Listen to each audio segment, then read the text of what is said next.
नमस्कार। हिंदी साधन चैनल में आप सभी का एक बार फिर से हार्दिक स्वागत है। आज के इस वीडियो में राष्ट्रकवि मैथिली शरण गुप्त का जीवन परिचय, उसके साथ साथ इनके काव्यगत विशेषताओं को भी हम जानेंगे। तो आइए सबसे पहले कवि का जीवन परिचय देखते हैं।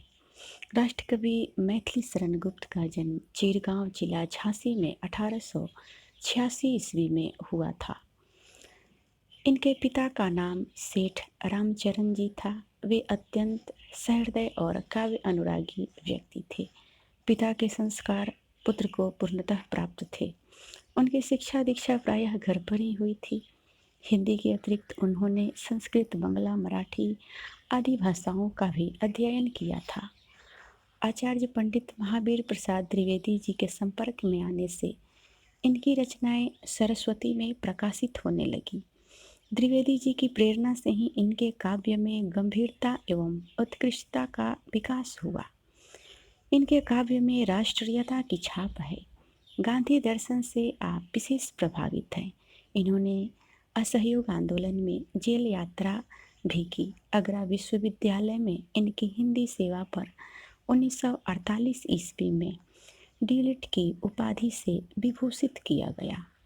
साकेत नामक प्रबंध काव्य पर इनको मंगला प्रसाद पारितोषिक भी मिल चुका है।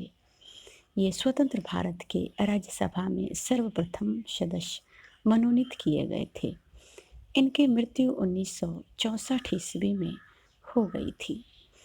आइए हम मैथिली शरण गुप्त जी की कुछ रचनाओं को देखते हैं। गुप्त जी की रचनाएं दो प्रकार की है, मौलिक एवं अनूदित। इनकी मौलिक रचनाएं हैं, उसमें जयद्रथ वध, भारत भारती, पंचवटी, नहुस आदि है। अनुदित रचनाएं हैं मेघनाथ वध, वीरांगना, स्वप्न प्रवास दत्ता आदि। साकेत आधुनिक युग का प्रसिद्ध महाकाव्य है। इसमें राम कथा को एक ऐसे परिवेश में कवि ने चित्रित कर उपेक्षित उर्मिला के चरित्र को उभारा है। यशोधरा में बुद्ध के चरित्र का चित्रण हुआ है। यह एक चंपू काव्य है जिसमें गद और पद दोनों में रचना की गई है। भारत भारती गुप्त जी की सर्वप्रथम खरी बोली की राष्ट्रीय रचना है, जिसमें देश की अधोगति का बड़ा ही मार्मिक एवं हृदय स्पर्शी चित्रण किया गया है। अब हम इनकी काव्यगत विशेषताएं को देखते हैं। अगर भाव पक्ष को देखकर कहा जाए तो गुप्त जी की कविता के वर्ण विषय मुख्यतः भक्ति, राष्ट्र प्रेम, भारतीय सांस्कृतिक और समाज सुधार है। इनकी धार्मिकता में संकीर्णता का आरोप नहीं किया जा सकता है। ये भारतीय संस्कृति के सच्चे पुजारी है। गुप्त जी लोक सेवा को सर्वोपरि मानते हैं। इनके हृदय में नारी जाति के प्रति अपार आदर और सहानुभूति है। राष्ट्र प्रेम तो गुप्त जी के शब्द शब्द में भरा है।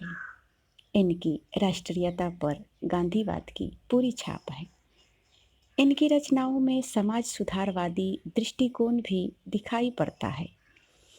गुप्त जी के प्राकृतिक चित्रण में सरसता एवं सजीवता है। मनोभावों के चित्रण में गुप्त जी को विशेष दक्षता प्राप्त है। संवादों की अभिव्यक्ति अत्यंत ही सरल, तर्क व्यंग से मुक्त है। अब हम कला पक्ष पर अगर विचार करें तो भाषा शैली गुप्त जी की परिष्कृत खरी बोली है, जिनका विकास धीरे धीरे हुआ है। इनकी प्रारंभिक काव्य रचनाओं में गद्य की भांति मन को छू सकता है, किंतु बात की रचनाओं में सरसता और मधुरता अपने आप आ गई है। इनकी भाषा में संस्कृत के तत्सम शब्दों का भी प्रयोग हुआ है। शब्द चयन में भी ये काफ़ी कुशल हैं। इनमें मुहावरे और लोकोक्तियों के प्रयोग से चार चांद लग गए हैं। भाषा में प्रसाद गुण की प्रधानता है। कहीं कहीं तुक मिलाने के प्रयास में इन्हें शब्दों को विकृत भी करना पड़ा है, जो कभी कभी खटक जाता है। काव्य रचना की दृष्टि से गुप्त जी की शैली चार प्रकार की है। भावात्मक शैली, झंकार तथा अन्य गीति काव्य है। भावात्मक शैली में इनकी लिखी हुई जो रचना है वह झंकार तथा गीति काव्य इन्होंने जो लिखा है वह इस शैली के अंतर्गत आते हैं। उपदेशात्मक शैली, इसमें भारत भारती, गुरुकुल आदि इनकी रचना है। गीति नाट्य शैली में यशोधरा, सिद्धराज, नहुस आदि रचनाएं हैं। प्रबंधात्मक शैली में साकेत, पंचवटी, जयद्रथ वध आदि हैं। अब हम रस, छंद और अलंकार पर विचार करें तो गुप्त जी के काव्य में वीर, रौद्र, हास आदि सभी रसों का सुंदर परिपाक हुआ है। गुप्त जी ने बड़े नए पुराने दोनों प्रकार के छंद अपनाए हैं। हरि गीतिका गुप्त जी का अत्यंत ही प्रिय छंद है। गुप्त जी की कविता में उपमा, रूपक, उत्प्रेक्षा, विषयोक्ति, संदेह, यमक, श्लेष, अनुप्रास आदि अलंकारों की प्रधानता भी देखने को मिलती है। विशेषतः विपर्याय और मानवीकरण आदि नए ढंग के अलंकार भी इनकी रचनाओं में छायावाद प्रभाव के कारण आ गए हैं। गुप्त जी की आधुनिक हिंदी काव्य जगत के अनुपम रत्न है। ये सही अर्थों में राष्ट्र कवि है। इन्होंने अपनी प्रेरणादायक और उद्बोधक कविताओं से राष्ट्रीय जीवन में चेतना का संचार किया है।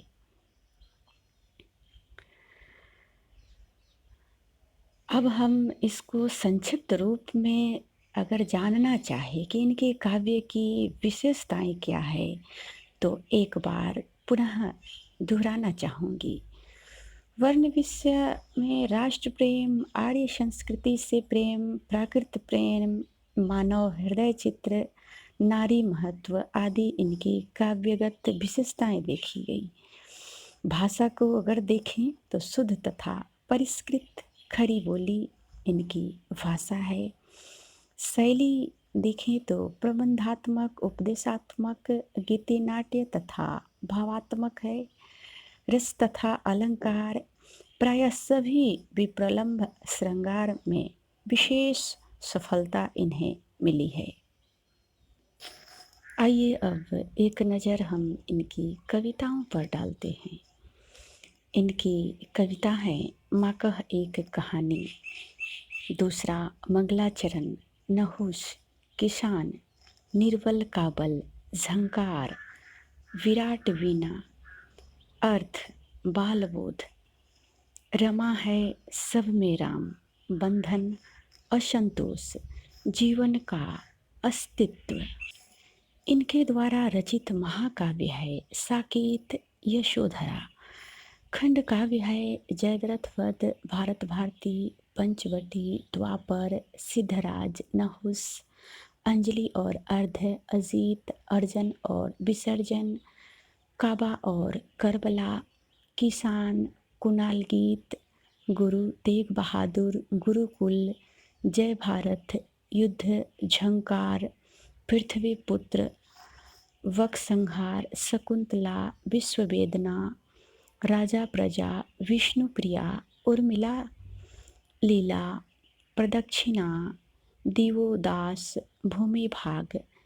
इनके नाटक है रंग में भंग, राजा प्रजा, वन वैभव, विकट भट्ट, विरहिणी, वैतालिक, शक्ति सैरंध्री, स्वदेश संगीत, हिडिंबा, हिंदू, चंद्रहास। इनकी कुछ फुटकल रचनाएं हैं।